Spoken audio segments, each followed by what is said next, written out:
Hello, my name is Lesley Atherton and this is my short piece of writing called Dysfunctional Family. It was on the day I moved in, 7 months pregnant and weary, that I realised all was not going to be well at 4 Cooper Street. I'd been forced to give up my job some months before owing to extreme low blood pressure which led to frequent fainting and blackouts. This is a serious enough problem, but especially so if you're 3 months pregnant and driving into work when a blackout occurs on a fast and dangerous dip of the M60, cutely named Death Valley. This particular blackout saw me waking on the hard shoulder, alive but scared and confused, and wondering quite legitimately if I had a guardian angel. Surely I should be dead. I'd swerved out of control on a motorway and ended up unscathed on the hard shoulder, just a few metres from the Swinton junction. So I had to give up my work, driving, and my home. Work wasn't much of a sacrifice. I hadn't been long in the job and I liked it, but hadn't been doing it long enough to love it. The real sacrifice, for the sake of my unborn child, was giving up my stone cottage in a neighbouring village. But I did it for financial reasons. The rent was impossible for someone not working. So I readied myself to move into my new place on the 7th of June.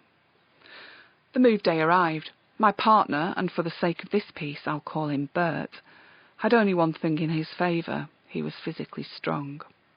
Well, I think that probably helps if you plan to make it as a successful bully. Physically strong, mentally weak. Not that you saw many traces of his muscle abilities that day. Bert had reluctantly agreed to assist in moving a few van loads of items the short distance between my old cottage and my new place, a cosy 2 up 2 down in the centre of the town, just off Turnbull Road. I was now a hazard behind the wheel, so my good friend Emily drove me in my own car to my new home. She sat me down on a deck chair, brought especially as the house was completely unfurnished, and made us both a brew from a box of supplies we'd specially brought with us, as we waited for the first of the van loads to arrive. It did shortly after, with other friends lugging my stuff. Where was Bert, I asked, and was told he was still in bed. This continued. My friends were superb, hard-working, happy to help. Van loads arrived as I played music on a cheap and nasty CD player and enjoyed the experience of transition, till Bert turned up anyway. My friends were more than partial to a bit of loud rock music, and the developing being in my pregnant belly seemed to love it too. So we listened to all sorts of music that morning. When Bert finally turned up, mid-afternoon, accompanying one of the van loads, Judas Priest was playing. With windows open on a warm summery day, the mood was amazing, happy, conflict-free, exuberant. The job was almost done, the music was playing, and 4 good friends were chatting over tea and crumpets. Happy times. Till Bert turned up anyway.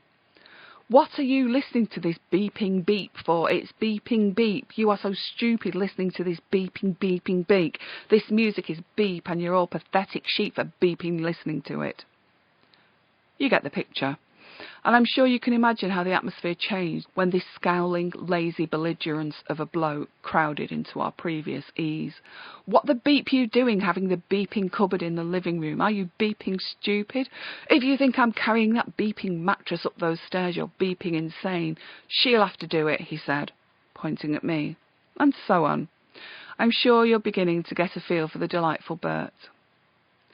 Later, when my friends, my real friends who'd been so generous, helpful and caring, reluctantly left, I was left alone with Bert.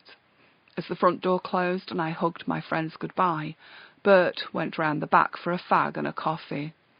As was his pattern, his style of working, not style of not working. I ignored his uselessness. Perhaps I shouldn't have. I emptied boxes. I repositioned and wiped down bookshelves, I vacuumed and swept, I carried stacks of books and placed them on the correct shelves. Bert, meanwhile, stood outside with his fags and coffees. Perhaps I shouldn't have, but I asked if Bert would take 3 boxes upstairs for me. 7 months pregnant, it's a reasonable ask. But I was met with a response I shall generously describe as unwilling. This heavily built male person, I hesitate to describe him as a man, who had done very little that day but sleep, drink coffee and smoke fags at my back door, now added a new neurosis to his repertoire. He claimed to be a beeping sufferer of vertigo and therefore unwilling to climb stairs while carrying anything. Didn't you beeping know that, you beeping imbecile? A weakness admitted, in the form of a threat. I knew better than to push. What to do? It was so obvious that he'd find the prospect of me fat and struggling quite appealing, but I wasn't prepared to leave the boxes in the living room forever. I was left with a few choices. Not being a procrastinator and knowing I couldn't carry the boxes upstairs, not with my very wobbly legs and unusual centre of balance, I decided not to let his unhelpful attitude dictate to me. Instead, I grabbed a large handful of bin bags, gradually removed items from the boxes, and put the items, few by few, into the bags to be carried upstairs. I wonder if you can guess what Bert did. Well, he certainly wasn't insisting that I didn't tire myself. He stood in the garden, with obligatory fag and coffee, and complained loudly that my new neighbours were Muslims. What Bert did, what Bert didn't. The title of an as yet unwritten journal of lazy aggression. Eventually I got things up in the loft and, exhausted, came down to clear space on my sofa. "What are you beeping doing sitting down now?" Bert spluttered. "I'm not doing everything for you." I'm not claiming that this and all the other things he did or didn't do were on a par with the worst forms of abuse.